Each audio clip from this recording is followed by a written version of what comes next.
Hermanos, feliz sábado. Nos da alegría el poder estar un sábado más con ustedes, en el cual hemos de celebrar este rito sagrado que conmemora el sacrificio expiatorio de Cristo Jesús en la cruz del Calvario. Y gloria al Señor, porque por Él nosotros hoy gozamos de la salvación. No nos cuesta nada, es gratuita porque el Señor ya lo pagó todo. Vamos a orar. Quiero invitarles para que inclinemos el rostro y vamos a orar, meditar en la palabra de Dios. Querido Padre, gracias te doy, Señor, por tus bendiciones. Gracias porque hoy tú nos permites tener este encuentro contigo. Ayúdanos, Señor, a tomar este pan, este vino con mucha seriedad.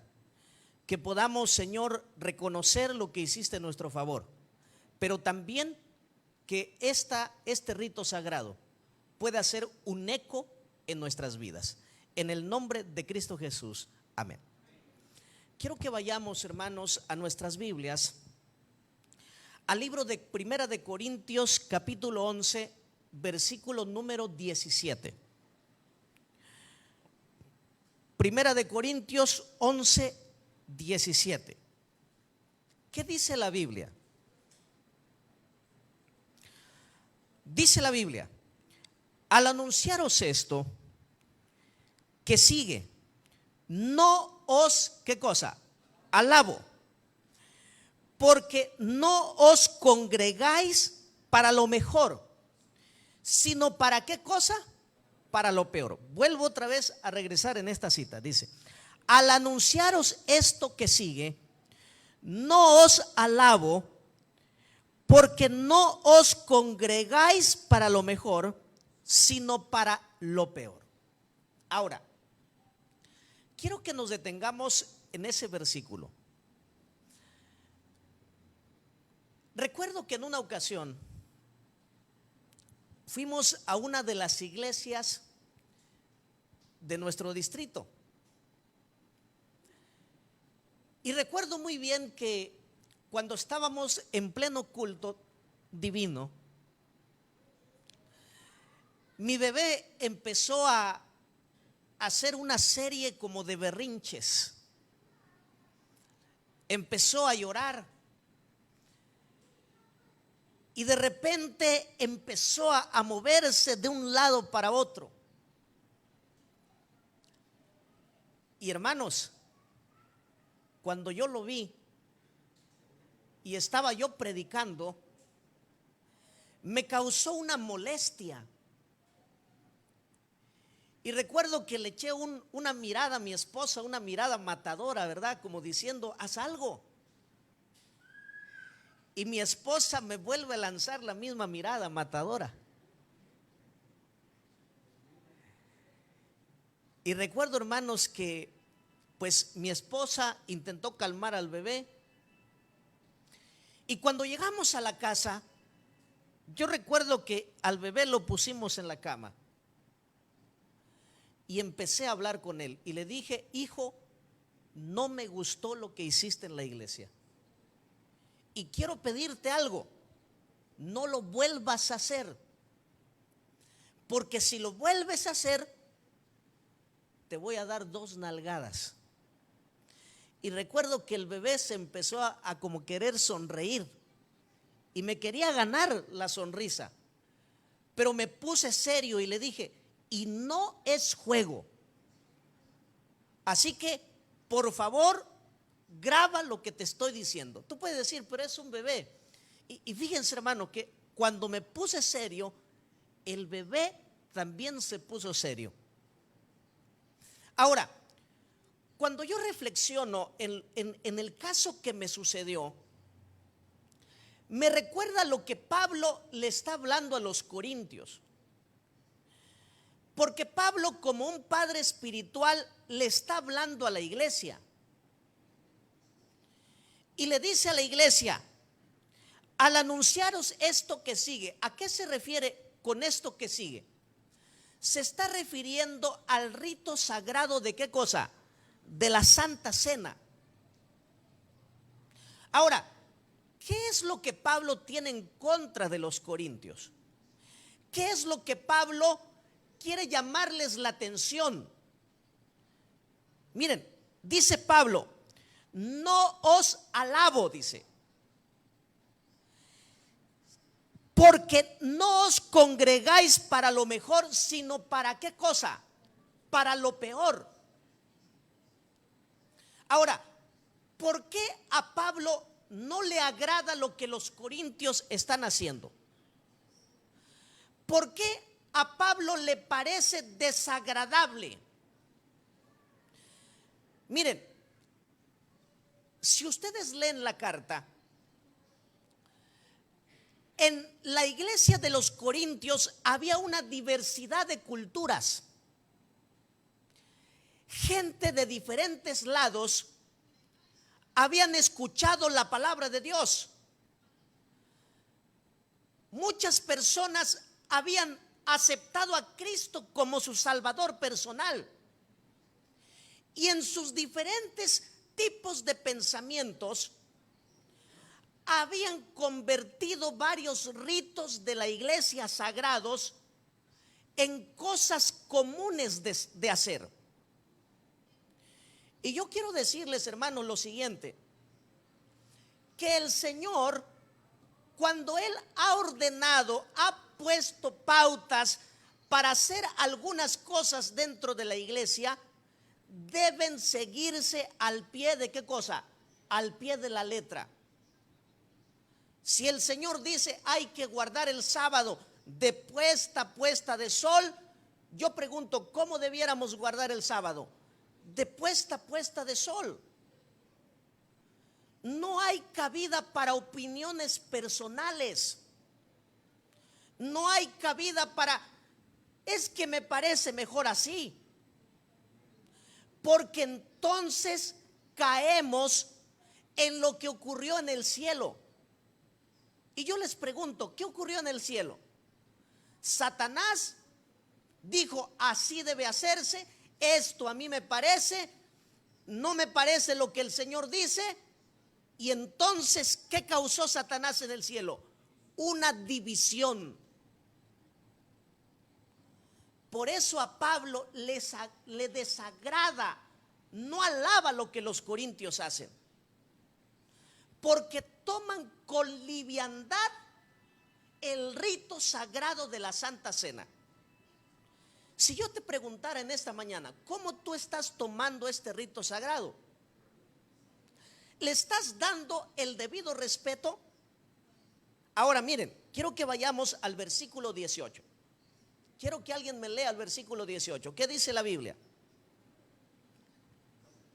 En primer lugar, cuando os reunís como iglesia, oigo que hay entre vosotros divisiones, y en parte lo creo. Muy bien. Ahora, ¿qué es lo que Pablo está viendo en los corintios cuando toman la Santa Cena? La Biblia dice que Pablo, ¿qué les dice? En primer lugar dice, cuando os reunís como iglesia, oigo que hay entre vosotros divisiones. Y en parte, ¿qué dice la Biblia? Lo creo. Ahora, yo les pregunto, hermanos, ¿cuál es la razón por la que nos reunimos en la iglesia? ¿Qué debiera crear las reuniones de nuestra iglesia en nosotros? Fomentar ¿qué cosa? Comunión. Fomentar unidad. Pero, ¿qué es lo que está pasando con los corintios? La Biblia dice que hay divisiones entre ¿quiénes? Entre ellos. Dice Pablo, escucho que hay divisiones, dice, y lo creo. Ahora, ¿por qué Pablo dice y lo creo? Porque Pablo conoce ¿a quién? A su iglesia. Sabe de qué pata cojean. Incluso si ustedes leen al principio de la carta, Pablo apela a la unidad. Pablo está en desacuerdo con la división que se ha creado entre ellos. Pero aquí Pablo está hablando de la división que aún hay dentro del rito sagrado de la comunión. Porque cuando los corintios están tomando la cena del Señor, entre ellos incluso hay división.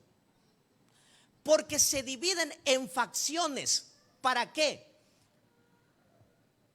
Para poder celebrar este rito. Y miren, Pablo está en contra. Y Pablo desea, ¿qué cosa? Corregir lo que está sucediendo. Porque yo pregunto, a veces, ¿con quién hacemos grupos? ¿Con quiénes nos juntamos? Cuando hay un convivio, aún dentro de la iglesia, con los que nos caen, ¿qué cosa? Bien. ¿Acaso se juntan ustedes con aquel que le ha hecho un gesto? No. Y Pablo está desaprobando eso, porque aún en el rito sagrado de la comunión existe tan marcada esta división. Ahora, quiero que vayamos al versículo 19. Es preciso que entre vosotros haya divisiones, para que se pongan de manifiesto entre vosotros los que son, ¿qué cosa? Aprobados. Versículo 20. Cuando pues os reunís vosotros, eso no es comer, ¿qué cosa? La cena del Señor. Ahora miren, ¿qué es lo que Pablo está diciendo en el versículo 19? Pareciera que Pablo está de acuerdo con las divisiones. Porque ¿qué dice Pablo? Es preciso que entre vosotros haya, ¿qué cosa? Divisiones. Ahora miren, hay que entender esta parte. Pablo no está de acuerdo con las divisiones, pero también comprende que dentro de la iglesia debe haber diversidad de, ¿qué cosa? De opiniones. Porque cada uno de los corintios ha entendido la verdad en su propia manera de entender, en su propia manera de conocer al Señor. Ahora, cuando ellos se reúnen para poder ayudar sobre un asunto de iglesia, debe haber diversidad de opiniones. Y esto es importante, ¿por qué? Para que se pueda llegar a un, ¿qué cosa? A un común acuerdo. Pero ahora miren, Pablo dice en el versículo 19, para que se pongan de manifiesto entre vosotros los que son, ¿qué cosa? Aprobados. Ahora, yo les pregunto, hermanos, cuando hay una reunión en la iglesia, cuando hay una junta directiva, cuando hay una junta administrativa, yo pregunto, ¿el Espíritu del Señor está ahí, sí o no? Sí. Y aunque hayan diferentes formas de pensar, nosotros debiéramos someter nuestras opiniones y decisiones en la unidad de ¿quién? En la unidad de la iglesia. Cuando nosotros queremos que nuestras opiniones personales sean las que influyan y las que ganen en un acuerdo de iglesia, hermanos, estamos alimentando un espíritu, ¿qué cosa? Que no es adecuado. ¿Por qué? Porque estamos anteponiendo, ¿qué cosa? Lo personal. Miren, les voy a poner un ejemplo. Por ejemplo, en la política. ¿Cómo se maneja la política? En la política es, si tú me apoyas, ¿qué cosa? Yo te apoyo, estés bien o estés, ¿qué cosa? O estés mal. Ahora, cuando nosotros anteponemos nuestras opiniones personales, cuando nosotros queremos que nuestra voz sea escuchada sí o sí, entonces entramos en algo que no es correcto y se puede palpar a la gente revoltosa. ¿Sí o no? No me parece, me molesta, me enojo y me exalto. Y eso es lo que Pablo desaprueba de la iglesia de Corintios. ¿Por qué? Porque aún a pesar de la diversidad de opiniones, nosotros debiéramos fomentar ¿qué cosa? La unidad en la iglesia. Ahora, en el versículo 20 dice la Biblia: cuando pues os reunís vosotros, esto es, no es para comer la cena del Señor. Versículo 21, al comer cada uno se adelanta a tomar su propia cena, y mientras uno tiene hambre, otro, ¿qué cosa? Se embriaga. Ahora, ¿cuál era el problema? Aparte de las divisiones, ¿cuál era el otro problema de los corintios? Miren, me llamó la atención lo que el comentario bíblico adventista dice. El comentario dice que cuando antes de la cena del Señor, los cristianos tenían una costumbre, celebraban una cena. Esta cena se llamaba la cena de amor o la cena ágape, en la cual muchos cristianos llevaban sus comidas. El objetivo era la confraternización. Pero ¿cuál era el problema?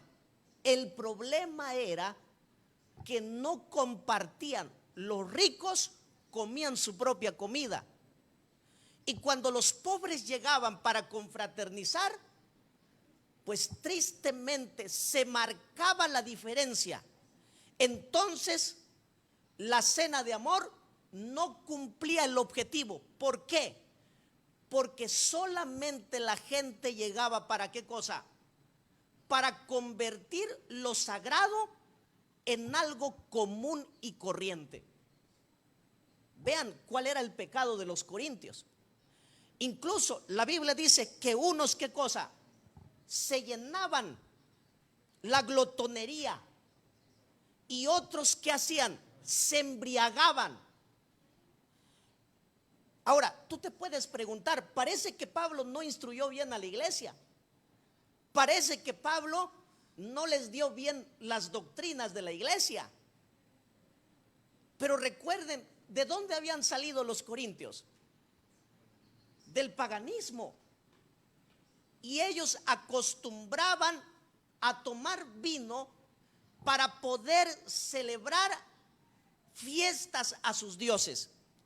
Y ellos, creyendo que hacían lo correcto, llevaron esas costumbres ¿a dónde? A la iglesia. La iglesia estaba perdiendo ¿qué cosa?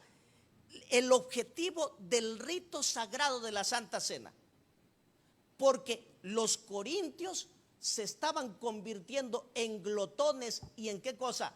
Y en personas ebrias, que utilizaban la cena del Señor solo como pretexto para poder saciar y hacer lo que a ellos mejor les parecía. Vean, eso es lo que Pablo está hablando. Ahora, en el versículo 22 dice la Biblia: pues ¿qué? ¿No tenéis casas en que comáis y bebáis? ¿O menospreciáis la iglesia de Dios y avergonzáis a los que no tienen nada? ¿Qué os diré? Os alabaré en esto que dice el Señor. No os alabo. Ahora, ¿por qué estoy mencionando todo esto? Porque a veces, hermano, miren, tenemos una idea equivocada de la celebración de la cena. Es que no soy digno, dice. Pero miren, Pablo no está hablando de otra cosa, está hablando de lo que los corintios hacían. Y por eso Pablo le dice a los corintios: ¿acaso no tienen casa? Si quieren comer, coman allá en su casa. Si quieren beber, si quieren hacer otra práctica, háganlo allá. Y ahora miren, del versículo 23 al 26, Pablo da las instrucciones de cómo debe, ¿qué cosa? Celebrarse la Santa Cena. Pablo dice: yo recibí del Señor, ¿qué cosa? Lo que también os he enseñado, que el Señor Jesús, la noche que fue entregado, ¿qué cosa? Tomó pan. Él, como autoridad eclesiástica, como el pastor de la iglesia de Corintios, les enseña, les vuelve a recordar cómo debe celebrarse, ¿qué cosa? La cena del Señor.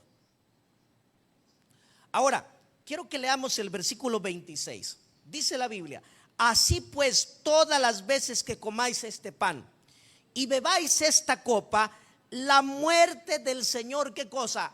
Anunciáis. ¿Hasta cuánto tiempo? Hasta que Él venga. Ahora, ¿cuál es el propósito real de la Santa Cena? ¿Embriagarse?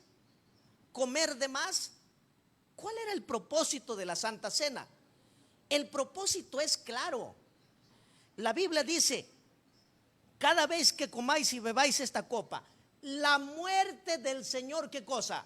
Anunciáis. Yo pregunto, ¿cuál es la intención de la Santa Cena? Conmemorar, reconocer lo que el Señor ha hecho por quienes, por cada uno de nosotros. Ahora, ¿cuál es la otra parte? Dice: anunciáis la muerte del Señor. ¿Hasta cuándo? Hasta que Él venga. La Santa Cena del Señor es una esperanza. Nos lleva a ¿qué cosa? A lo que el Señor le dijo a sus discípulos: no beberé más del fruto de la vid hasta que yo vuelva. ¿Por quiénes? Por ustedes. Hermanos, la Santa Cena del Señor nos trae esperanza, nos recuerda que el Señor pronto va a venir. ¿Por quién? Va a venir por su pueblo. Entonces, no perdamos el enfoque. Ahora, quiero que vayamos a los dos últimos versículos en los cuales quiero terminar. Miren, versículo 27. De manera que cualquiera que coma este pan o beba esta copa. ¿Qué significa el pan? El cuerpo de Cristo. ¿Qué significa el vino? La sangre de Cristo. Ahora, dice: el que beba esta copa del Señor indignamente, ¿qué dice la Biblia? Será culpado del cuerpo y la sangre ¿de quién?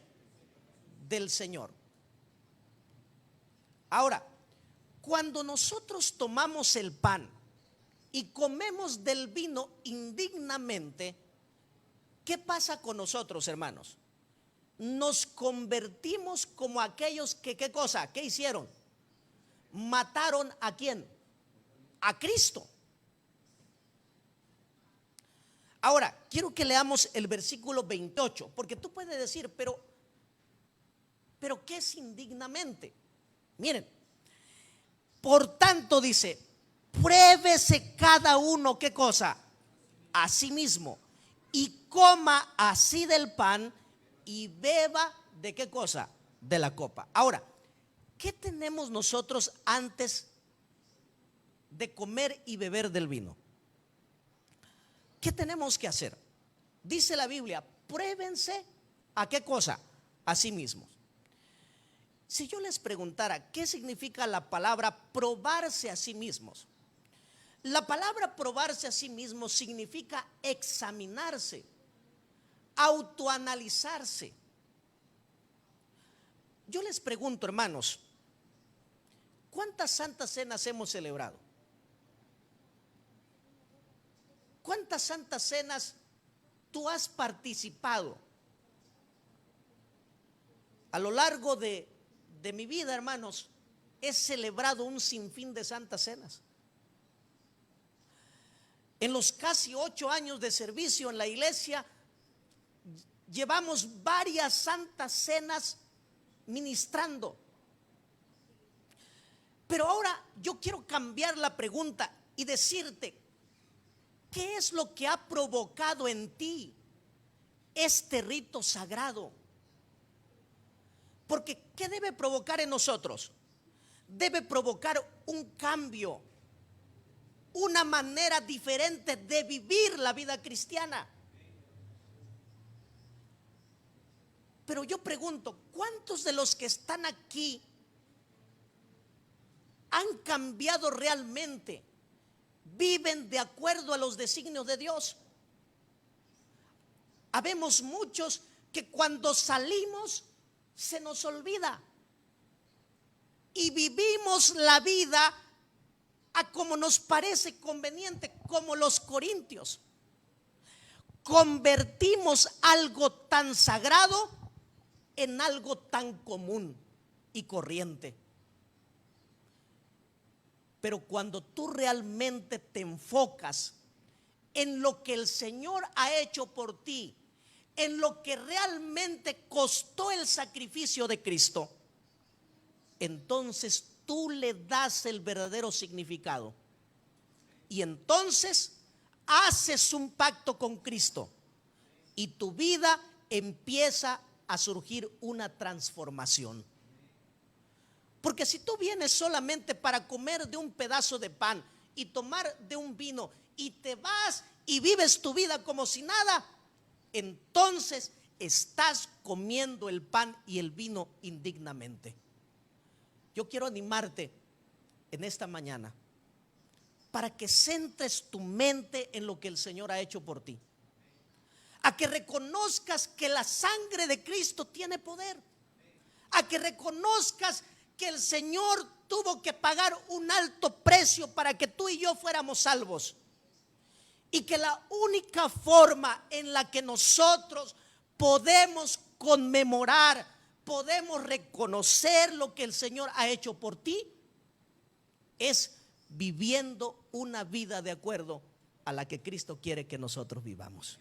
Yo pregunto en esta mañana, ¿quieres vivir una vida de acuerdo a la de Cristo? ¿Quieres reconocer que la sangre de Cristo tiene poder? ¿Quieres hacer un pacto con el Señor? Ponte de pie en esta mañana. Quiero orar por ti para consagrar nuestras vidas al Señor, para agradecer el sacrificio que Cristo ha hecho a nuestro favor, y para que si hemos comido indignamente la santa cena del Señor, que el Señor pueda perdonar.